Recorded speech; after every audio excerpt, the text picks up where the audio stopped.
Today is June 4th, an absolutely fantastic day, and you know why that is. It's Danny Kip's birthday today! Happy birthday, Danny! You are a fantastic human being, man. I hope your day is as special as you are, dude. You're a great person, and we're gonna talk about Danny more at the end. It rolls off the tongue. I can't stop. Everybody loves Danny Kiparissis. If you don't, you're a psychopath, and I know I can't trust you. But aside from that, we're also talking about proteins today. So it's one Wellness Nerd Out time. Bada bang, bada boom. Get your protein in, folks. After your workout or before, and it's a common myth that you need. At least there's a lot of debate on it, and it's not too well back, the fact that you need to have protein right after the workout. Now that is if you've been working out in a fasted state. Some protein right before and right after could be great in the form of BCAAs we talked about yesterday, right? And your 2 to 1 to 1 leucine to isoleucine to valine ratio, anywhere from 5 to 10 grams, and if you're trying to build some muscle mass, right, you also want to prevent that amino acid catabolism, that breakdown, and so it's good to have a little bit of carbs after the workout too, which we talked about in Carb Week, but that serves a major function of trying to maintain the muscle mass to prevent the breakdown, if you will, while building. Okay? So if you're working out in a fasted state, the timing is very important as to when you have your protein. If you eat all day and you don't work out in a fasted state, right? Now, as long as you had that last meal within some studies say 3 hours, some say, I think safe, 3 hours, and we've talked about this a little bit before, but 3 hours before your workout, if you've had a meal, then they say about, in general, for young, healthy men, for example, 20 grams after the workout. Take it easy. Take it easy. Hey, what are you doing? 20 grams after the workout, dogs are going nuts in here, should suffice to promote muscle protein synthesis, all right? And obviously eating regularly throughout the day after that. And the big thing is hitting the protein goal for the day, right? Now with fasting, the optimizing hormone release, the growth hormone, for example, and fat burning, the timing of the eating is massive. When we talk about in terms of just building muscle, okay? Generally, you want 0.8 grams, 0.8 grams, 0.8 grams. You hear that all the time, 0.8 grams per pound of body weight of protein, right?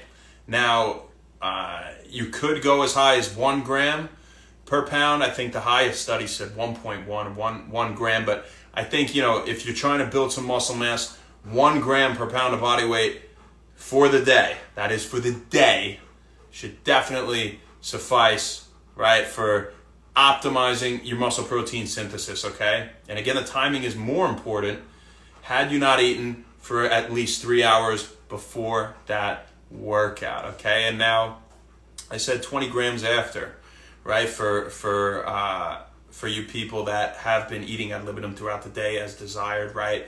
Now, that's for young, healthy men on general to maximize muscle protein synthesis. When you're talking about the elderly, they need a little bit more. It takes about 40 to reach that goal, right? For sufficient MPS to occur and to minimize protein catabolism, and also to aid that minimization of protein catabolism, we have those healthy carbs after the workout, right? So, again, we talked about all that time in last week.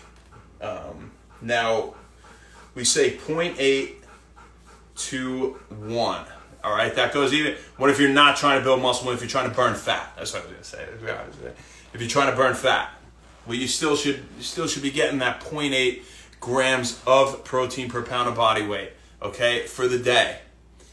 All right, pretty much regardless of your goals. Some say 0.5, but why not go on the higher end, guys? A big thing you gotta remember is if you're trying to just burn fat, right, it doesn't mean you sacrifice building muscle mass, and even you ladies, you just want lean toned muscles, you don't want to look big or anything like that.